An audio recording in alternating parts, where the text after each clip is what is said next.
जीवन अनिश्चित है, कल क्या होगा किसी को कुछ पता नहीं होता। ऐसे में जिस परिवार की पूरी जिम्मेदारी आप पर है, उसका तब क्या होगा जब आप नहीं होंगे। इसी जिम्मेदारी का नाम होता है जीवन बीमा यानी लाइफ इंश्योरेंस। आपके बाद आपके परिवार को कोई तकलीफ ना हो, जीवन बीमा इस बात का पूरा ख्याल रखता है। लाइफ इंश्योरेंस पॉलिसी को हम खुद के और अपनों के लिए खरीदते हैं। ये एक अच्छा फैसला है। ये आपको आने वाली अप्रत्याशित घटनाओं और खर्च से बचाता है। लेकिन बीमा बहुत ज्यादा अनुशासन की मांग करता है। बेशक कंपनियां अधिकांश क्लेम को पूरी तरह से सेटल करती हैं, लेकिन कई बार कुछ वजह से ये रिजेक्ट भी हो जाता है। कई बार गलत जानकारी, भ्रामक डेटा या किसी दूसरी आपत्ति के आधार पर एक बीमा कंपनी मानदंडों के मुताबिक जीवन बीमा दावों को अस्वीकार कर सकती है। आइए इसके लिए कुछ जरूरी बातों पर गौर कर लेते हैं, जिनके आधार पर बीमा कंपनियां आपके दावों को रिजेक्ट कर देती हैं। क्लेम रिजेक्ट होने के सबसे प्रमुख कारण गलत सूचना देना यानी कि डिटेल्स को नहीं बताना होता। अगर आप गलत जानकारी देते हैं या जरूरी जानकारी का खुलासा नहीं करते, उसे छुपाते हैं, तो बीमा कंपनी आपके दावे को अस्वीकार यानी रिजेक्ट कर सकती है। लोग अक्सर अपनी आय, उम्र, पेशा आदि सहित कई सारी जानकारियां हैं जो गलत बताते हैं। कई बार लोग अपनी स्वास्थ्य या लाइफस्टाइल से जुड़ी जानकारियां छिपा लेती हैं, जैसे कि शराब और सिगरेट पीना। इन सब का सेवन वो नहीं दिखाते कि वो करते हैं। तो आप किसी जोखिम वाले पेशे जैसे सेना में तो नहीं है, लेकिन ऐसा नहीं किया जाना चाहिए, क्योंकि ये आपकी पॉलिसी के प्रीमियम और कवरेज का निर्धारण करने वाले महत्वपूर्ण कारक है। आपको बता दें कि भविष्य में किसी भी चिंता से बचने के लिए विवेक पूर्वक सही जानकारी प्रदान करनी चाहिए और बीमा कंपनी द्वारा भरे गए विवरणों को क्रॉस वेरिफिकेशन भी करना चाहिए।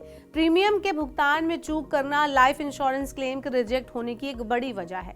अगर आप अपने बीमा प्रीमियम का भुगतान करने में विफल रहते हैं, तो आप पॉलिसी के कवरेज का लाभ नहीं उठा पाएंगे। बीमा कंपनी यही कारण बताकर सीधे आपके दावे को खारिज कर देगा।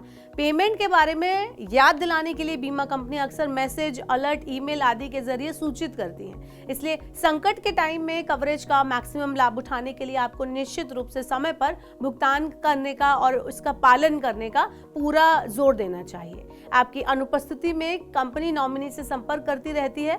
अगर उसका नाम अपडेट नहीं होगा तो क्लेम में दिक्कत आएगी। अगर आपने लाइफ इंश्योरेंस पॉलिसी ली है तो आपको बिना अपनी बीमा पॉलिसी में नॉमिनी की डिटेल ऐड करनी ही होगी। उसके बिना कुछ काम नहीं हो पाएगा और इसको टाइम टू टाइम आपको अपडेट कराना भी जरूरी है।